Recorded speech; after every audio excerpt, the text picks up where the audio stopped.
ফসল, আমাদের কিসের ফসল? পাপের ফসল। এটা কে বলেছেন বলেন তো? আল্লাহ এবং আল্লাহ রাসূল। সে কথাই আমরা বাস্তব প্র্যাকটিক্যাল আল্লাহর কথা এবং রাসূলুল্লাহর কথা থেকে শুনব এবং এর পরিত্রাণ পাওয়ার পর এই অশান্তি থেকে কিছুটা হলেও মুক্তি পাওয়ার রাস্তা, সেই রাস্তাটা যেন আজকের এই মাহফিল থেকে আমরা বুঝতে পারি এবং নিজেদের জীবনকে সেই আলোকে সাজাতে পারি, রাখাতে পারি। আল্লাহ পাক এই তৌফিকটুকু বক্তা শ্রোতা এবং মাহফিল সংশ্লিষ্ট সকলকে এই ফায়দা লুফে নেওয়ার, এই উপকারিতা উপভোগ করা, লুফে নেওয়ার তৌফিক যেন আল্লাহ পাক সকলকে দান করেন। যত দূর পর্যন্ত মাইকের আওয়াজ যাচ্ছে, মুসলমান প্রত্যেকটি নরনারী যেন এই কথাটা বুঝতে পারে যে অশান্তি বাড়ার কারণটা কি এবং সেই কারণ থেকে যেন আমরা ফিরে আসতে পারি। সেই তৌফিক যেন আল্লাহ পাক গোটা মুসলিম উম্মাহকে দান করেন। একবার জোরে বলি আমিন। আমার ভাইরা, আশা করছি এই 2 মিনিটের কথার মধ্যে আপনারা বিষয়টা পূর্ণ অবগত না হলে এখন অবগত হয়েছে যে আলোচনার টপিক কি হবে এবং সামারিটা কি সেটাও আশা করা আমাদের স্মৃতিপথে বর্তমান হয়ে গেছে। ঠিক বললাম তো? মূল কথা হচ্ছে আমাদের পাপের ফসল। দুনিয়াতে আমরা নেক কাজ করার জন্য মোটামুটি অগ্রগামী আছি, নামাজ পড়ছি, রোজা রাখছি, হজ করছি, যাকাত দিচ্ছি, এগুলো করার ব্যাপারে যতটা উদ্গ্রীব, যতটা আগ্রহ আল্লাহ আমাকে আপনাকে দান করেছেন, আমার কাছে মনে হয় আমরা নেকের কাজ করার ব্যাপারে যতটুকু এক্সপার্ট, গুনাহের থেকে বাঁচার ব্যাপারে ওই পরিমাণ এক্সপার্ট আমরা এখনো হতে পারি না। মনে করছে আমি তো নেকের কাজ কতই করছি, এইটা মনে করে পাপটাকে কিছু মনে করতেছি না। মানে পাপ থেকে বাঁচার ব্যাপারে আমাদের ফিকির কম না বেশি? বলেন তো, একটু জোরে বলেন। তাহলে তো আমি বুঝবো না আপনার কথা বুঝতেছেন কি বুঝতেছেন না। আপনি বলবেন অবশ্যই যে হুজুর এই কথাটা বুঝি নাই। আমি একটু চেষ্টা করবো এই স্বাভাবিক সময়ের জন্য এটাকে একটা ক্লাস বানিয়ে নেওয়া। কি বলা যাচ্ছে আপনারা? ইনশাআল্লাহ আমরা এখানে এসেছি শিখতে, যাতে এখান থেকে একটা কিছু শিখে যেতে পারি, কিছু নিয়ে যেতে পারি। এমনটা যেন না হয় যে 2 ঘন্টা ওয়াজ শোনার পরে কিছুই বুঝলাম না যে কি আলোচনা হলো আর কি শিখলাম। ভাই কি আলোচনা হলো? বলছে হুজুর কি আলোচনা করলো? বলছে হুজুর ওয়াজ তো ফাইন করেছে, খুব সুন্দর করেছে। আর না বলিস না, সেই রকম ওয়াজ করেছে। তো বলছে কি বুঝলে বলো তো দেখি। বলছে ভাই কি যে বুঝি না আসলে তাও বুঝি না। এরকম যদি দশা হয় তাহলে আমাদেরটা সফল হবে না বিফল হবে? আমরা কোনটা চাই? সফল চাইতে সবাই কারা কারা চাই না? তো হাত করে দেখেন। শুরুতেই যদি ফাইনাল পাস হয় তাহলে আরো সময় তো রয়েই গেছে। মুসলমানরা মানুষ ঠিক থাকতে হবে। মুসলমান যারা হবে না করতে হবে বলেন তো? যারা করতে হবে। একজন মুমিন শক্তিশালী মুমিন দুর্বল মুমিন থেকে আল্লাহর কাছে দাম বেশি। সুবহানাল্লাহ। চালাকের দাম বেশি। মুসলমান চৌকস হবে, মুসলমান বোকা হবে না, মুসলমান চতুর হবে। আজকে আমাদের অনেক জ্ঞানের অভাব, অনেক দূরে সরে গিয়েছি, কোরআন থেকে অনেক দূরে, অনেক দূরে। সারা রাত ধরে ওয়াজ শুনতে রাজি, কিন্তু এই মানুষটাকে যদি বলে যে ভাই আসলে আমরা 5 ওয়াক্ত নামাজ যাতে সহি শুদ্ধ করে পড়া যায় এর জন্য একটু মেহনত করি, একটু কষ্ট করি, আসলে না ভাই 5টা সূরা ঠিক করি। আচ্ছা বলেন তো দেখি আপনি ফতোয়া দিলেন যারা সূরাটা কিছুই শুনি নাই, কিছুই পড়া সেটা নামাজ পড়া করতে পারবে? কিন্তু এই ব্যক্তিটাকে সারা ধরে ওয়াজ শুনতে দিবেন, এমন বাংলা পাওয়া যাবে যে সারা ধরে ওয়াজ শুনতে রাজি 5টা সূরা পরিশুদ্ধ করে আমার চাচা আমার মুরব্বি বাবা শিখতে রাজি না। বলে বাবা আমার জীবন চলে না, কি করব, মনে থাকে না, নানান রকম অজুহাত। এরকম কোন হাতেরই কিন্তু কাজ হাসিল বাজারে কাজ হবে না। এজন্য আপনাদের কাছে বিনীত ভাবে একটা রিকোয়েস্ট করব, হাতে ধরে পায়ে ধরে বলবো, ইমানের পরে প্রথম যে কাজ, ইমানের পরে এই পৃথিবীতে সবচেয়ে দামি যে কাজ, আল্লাহ ইবাদত বন্দেগীর যত পয়েন্ট আছে সবথেকে বড় পয়েন্ট হচ্ছে নামাজ। সবথেকে বড় পয়েন্ট কি? নামাজ। নামাজ যার যত সুন্দর তার ক্যারেক্টার তত সুন্দর। সুবহানাল্লাহ। প্রত্যেকের একটা কমন স্পৃহা থাকতে হবে, এ বিষয়ে উদ্গ্রীব থাকতে হবে, এ বিষয়ে অনুপ্রাণিত হতে হবে, সপ্রণিত হয়ে যে চেষ্টাটা করবে সেটি হচ্ছে আমি যেন আমার নামাজকে সুন্দর করতে পারি। প্রত্যেকের মধ্যে ইমানের পরে প্রথম যে ধাপ, প্রথম যে কাজ, এই পৃথিবীর মধ্যে সর্বশ্রেষ্ঠ যে কাজ, সবচাইতে বড় দামি যে কাজটা, সেটা হচ্ছে নামাজ। যার নামাজ সুন্দর না তার কোনো কিছু সুন্দর হওয়ার আশা করা যায় না।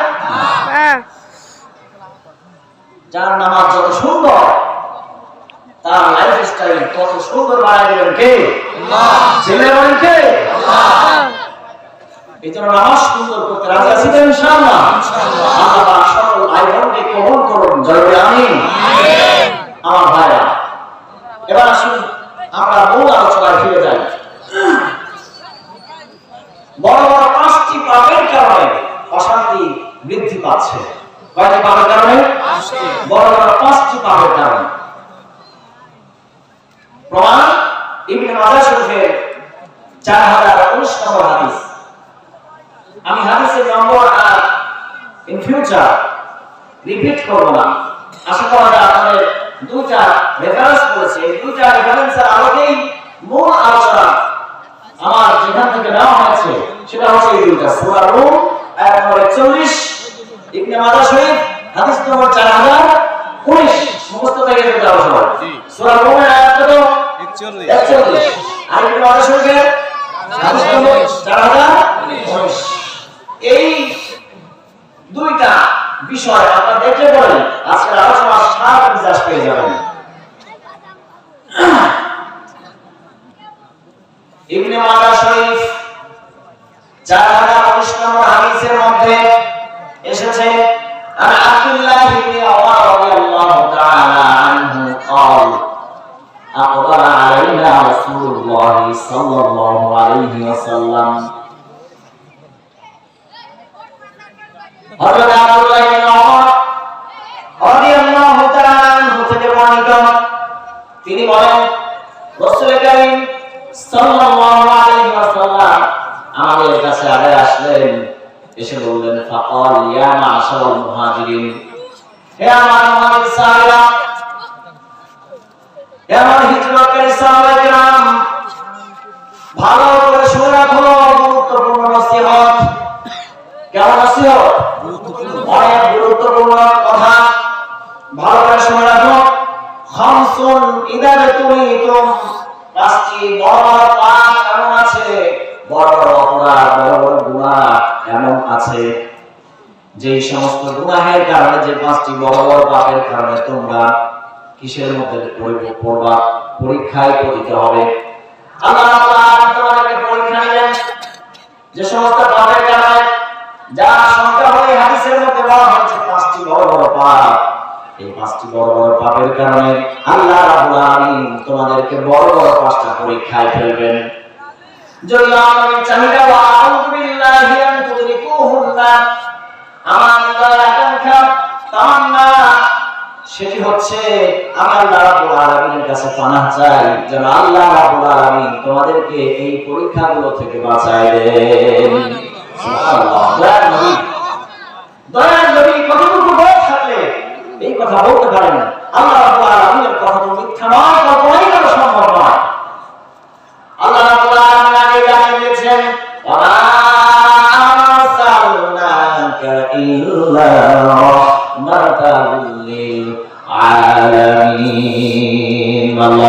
সুবহানাল্লাহ। আল্লাহ পাক বলেন, নবী হে, এই গোটা বিশ্ববাসীর জন্য আমি আল্লাহ রাব্বুল আলামিন আপনাকে রহমত করে জগতের জন্য পাঠিয়েছি। সুবহানাল্লাহ। আমাদের নবী, আমাদের রাসূল কিসের রাসূল? রহমতের রাসূল। আমাদের নবী কিসের নবী? রহমতের নবী। আমার ভাইরা, নবী সাল্লাল্লাহু আলাইহি ওয়াসাল্লাম মুহাজির সাহাবীদেরকে সম্বোধন করে বলছেন, ডাইরেক্ট স্পিচ, সরাসরি সম্বোধনকৃত ব্যক্তি হচ্ছে মুহাজিররা, তাদেরকে সম্বোধন করে বলছেন। কিন্তু এই কথাটা আসলে মুহাজির সাহাবীরা পালন করার বিষয়টা এমনটি নয়। কিয়ামত পর্যন্ত যত উম্মত আসবে, যত উম্মতে মুহাম্মাদি আসবে, যারা ঈমান আমলে পারদর্শী হতে চাইবে, যারা পরকালে হাসি মুখে উঠতে চাইবে, আল্লাহ রাব্বুল আলামিনের সামনে মান সম্মান নিয়ে উঠতে চাইবে, রাসূলুল্লাহর সামনে সুন্দরভাবে মান সম্মান নিয়ে রাসূলুল্লাহর উম্মত হিসেবে যেন রাসূল সাল্লাল্লাহু আলাইহি ওয়াসাল্লাম যারা উম্মত হিসেবে স্বীকার করে, এই রকম স্পৃহা মনোভাব যাদের থাকবে, সবার জন্যই কিন্তু এই নসিহতটা করে গেছে। কথা বলে ঠিক কিনা? সরাসরি সম্বোধনকৃত ব্যক্তি মুহাজির, কিন্তু কিয়ামত পর্যন্ত যত উম্মত আসবে সবার জন্য আল্লাহ রাসূল সাল্লাল্লাহু আলাইহি ওয়াসাল্লাম পরোক্ষভাবে এই উপদেশ দিয়ে গিয়েছেন। আর এই উপদেশটা আসলে মুহাজির সাহাবীদের জন্য নয়, বরং আমাদের জন্য, আমাদের পূর্বে যারা চলে গেছে তাদের জন্য ছিল। আমাদের উত্তরকালে ভবিষ্যৎকালে যারা আসবে, কিয়ামত পর্যন্ত যত উম্মতে মুহাম্মাদি আসবে, কারণ সবাই এরকম মুসিবতের মধ্যে পড়বে, সবার মুসিবতে থেকে রক্ষা পাওয়া, মুক্তি পাওয়া অগ্রিম সমাধান আজ থেকে ১৫০০ বছর আগেই দয়ার নবী সাল্লাল্লাহু আলাইহি ওয়াসাল্লাম দিয়ে গিয়েছেন। সুবহানাল্লাহ। রাসূলুল্লাহ জানেন আমার উম্মতরা কি কি সমস্যায় পড়বে, 2024 সালে কি সমস্যায় পড়বে, এটা রাসূল জানেন না, আল্লাহ রাব্বুল আলামিন জানেন। কিন্তু রাসূলুল্লাহ সাল্লাল্লাহু আলাইহি ওয়াসাল্লাম কোরআন ও হাদিসের আলোকে আল্লাহ রাব্বুল আলামিন জানিয়ে দিয়েছেন তাকে যে আমার উম্মতের মধ্যে এরকম শেষ জামানায় বড় বড় ফিতনা হবে, বড় বড় মুসিবত আসবে। এগুলো আল্লাহ রাব্বুল আলামিন কর্তৃক জানিয়ে দেওয়া পরোক্ষ ওহী। কোরআন হচ্ছে ডাইরেক্ট ওহী, আর হাদিস হচ্ছে ইনডাইরেক্ট ওহী। এটাকে বলা হয়, এটাকে আরবিতে বলা হয় ওহী মাতলু, আর এটাকে বলা হয় ওহী গায়রে মাতলু। অর্থাৎ একটা ওহী তেলাওয়াত করা হয় কোরআন কারীমের, একটা ওহী তেলাওয়াত করা হয় না, কিন্তু দুইটাই ওহী। কেউ যদি কোনো হাদিসকে যদি মেনে না নেয়, তাহলে কেমন হবে সে কোরআনকেও মানে না। সাধারণ একটা কথা মনে পড়ে গেল, বর্তমান একটা ফেতনাবাজ গ্রুপ ইসলামের নাম দিয়ে কিন্তু বের হয়েছে, যাদের স্লোগান হচ্ছে আহলুল কোরআন। কি বলে না? আহলে কোরআন। শুনেছেন আপনারা? না শুনে না শুনে রাখেন, যাদের স্লোগান হচ্ছে আমরা কোরআন মানি, হাদিস মানি না। কথা বুঝেন নাই? হাদিস যদি কেউ না মানে, তার সেই ইমানদার থাকবে না, বেঈমান হয়ে যাবে। কোরআন আল্লাহ সূরা নামের শুরুতে বলে দিয়েছেন, ওয়া মা ইয়ানতিকু আনিল হাওয়া ইন হুয়া ইল্লা ওয়াহয়ুন ইউহা। আল্লাহু আকবার। আল্লাহ বলেন, আমার নবী একটা কথা বলে বলেন নাই, যা কিছু বলেছে আমার পক্ষ থেকে বলেছে, অর্থাৎ ওহী বলেছে। আমি যা উপদেশ দিয়েছি, আমি যা নির্দেশ করেছি, আমার নবী তাই বলেছে। সুবহানাল্লাহ। আমি বলছি একটা কথাকে অস্বীকার করা যাবে না, একটা কথাকে অশ্রদ্ধা দৃষ্টিতে দেখা যাবে না। শুনতেছেন আপনারা? রাসূলকে মহব্বত করি কি করি না আমরা? কেমন মহব্বত, কতটুকু মহব্বত করি, মহব্বতের মাপকাঠিটা কেমন হবে, স্কেলটা কেমন হবে, ভালোবাসা রাখুন। হযরত ওমর রাদিয়াল্লাহু তাআলা আনহু রাসূলুল্লাহর সামনে গিয়ে বলছেন, ইয়া রাসূলুল্লাহ, আমি আপনাকে ভালোবাসি, আমি আপনাকে ভালোবাসি, তবে সত্য কথা হচ্ছে আমি আমার জান থেকে বেশি ভালো আপনাকে বাসি না। নিজের জানের মায়া সবাই আছে, কথা বলছি কিনা? নিজের জান